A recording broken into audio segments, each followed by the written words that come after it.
ಗ್ರಾಮಸ್ಥರ ಬಂಧುಗಳೇ, ಈಗಾಗಲೇ ನಮ್ಮ ಆತ್ಮೀಯರು ಹೇಳಿದರು, ವಿನಾಯಕ ಸ್ವಾಮಿ ಮತ್ತು ಮಲ್ಲಾರಮ್ಮ ದೇವಿ ಎಲ್ಲರ ಕೃಪೆ ಆ ದೇವರ ಮೇಲೆ ಇರಲಿ ಅಂತ. ಅದೇ ರೀತಿಯಾಗಿ ನಮ್ಮ ಸಾಂಬಯ್ಯನವರು ಈಗಾಗಲೇ ತಮಗೆ ಹಲವಾರು ರೀತಿ ಸಹಾಯ ಮಾಡಿದ್ದಾರೆ. ಅವ್ರಿಗೂ ಸಹ ನಿಮ್ಮ ಮತ್ತು ನಿಮ್ಮ ಕುಟುಂಬಗಳ ಪರವಾಗಿ ಅವರು ಒಂದು ಕುಟುಂಬಕ್ಕೆ ಸಲ್ಲಬೇಕು ಅಂತ ನಿಮ್ಮ ಮುಖಾಂತರ ನಾನು ಕೋರ್ಕೊಳ್ತಾ ಇದ್ದೇನೆ.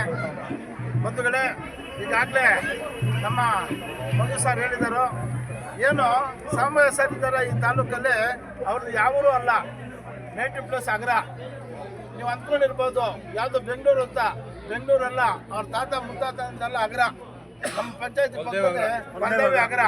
ನೀವೇನೋ ಬೇರೆ ಬೇರೆ ಅಂತ ಅಂದ್ಕೊಳ್ಬೇಡಿ, ದಯವಿಟ್ಟು ಅರ್ಥ ಮಾಡ್ಕೊಳ್ಳಿ. ಎಲ್ಲ ಗೆಳೆಯರು ಮತ್ತು ಆತ್ಮೀಯರು ಬಂಧುಗಳು ಅವ್ರದ್ದು ಸ್ವಂತ ಊರು ಬಂದು ಅಗ್ರ. ಹಾಗಾಗಿ ಏನೇ ಆಗಲಿ ಶತಾಯ ಗತಾಯ ಈ ಸಲ ನಿಮ್ಮ ಆಶೀರ್ವಾದ. ಅವ್ರು ಯಾರು ಬೇರೆಯವರಲ್ಲ, ನಮ್ಮ ತಾಲೂಕಿನವರೇ.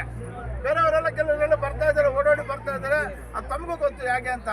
ಹಾಗಾಗಿ ನಿಮ್ಮ ಆಶೀರ್ವಾದ ಈ ಸಲ ಅಂತೂ ಲಾಸ್ಟ್ ಸ್ಟ್ಯಾನ್ಸ್ ಇದು, ಸಾಂಬಯ್ಯನವ್ರಿಗೆ ದಕ್ಕಲೇಬೇಕು.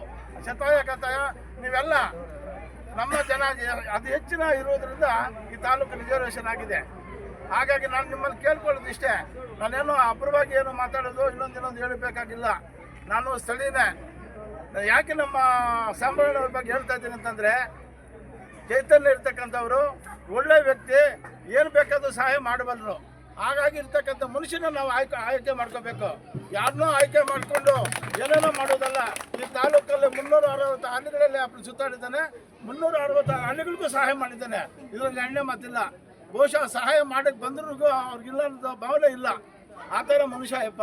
ಹಾಗಾಗಿ ಈ ಸ್ಥಳೀಯವಾಗಿರ್ತಕ್ಕಂಥ ನಮ್ಮ ಅಗ್ರದ ಸಾಂಬಯ್ಯನ ನಾವು ಈ ಸಲ ಶತಾಯ ಗತಾಯ ಗೆಲ್ಲಿಸಬೇಕು ಅಂತ ನಿಮ್ಮ ಎಲ್ಲರಲ್ಲಿಯೂ ಕಳಕಳಿಯಾಗಿ ನಮಸ್ಕಾರ ಮಾಡ್ತಾ ಇದ್ದೀವಿ. ಸಾಂಬಯ್ಯನ ಕೈ.